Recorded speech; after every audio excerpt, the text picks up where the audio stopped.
আজকাল থেকে 10 বছর 20 বছর 30 বছর আগে আমার দেশে এমন পর্দা ছিল, কিন্তু বর্তমান জামানায় নারীদেরকে আপনারা যদি দেখেন, রাস্তাঘাটে নারীরা হাঁটে, পরপুরুষ দেখলে ওড়না ঢালবে তো দূরের কথা, বুকে যেটা থাকে সেটাও একবার সরায়া দেখায়া দেয়। আর সব জায়গায় তো নারী আছেই, আলহামদুলিল্লাহ ইল্লাহ মাশাআল্লাহ, ভালো নারী তো আছে, তাই না? ভালো আছে, তবে খারাপের সংখ্যাই বেশি।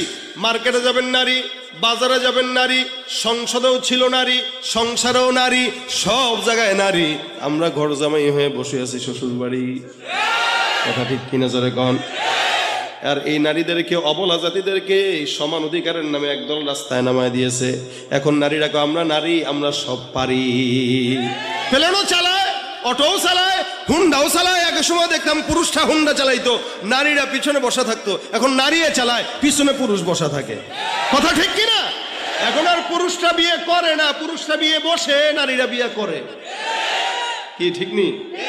হুজুর আমি আমার জামাইরে তালাক দিছি, তালাক হয় নাই, বুঝছেন? আরে ভাই, আপনারা শুনছেন এই সমস্ত ফতোয়া ইফতা বিভাগগুলোতে আসে, নারী স্বামীরা তালাক দেয়, তার মানে নারী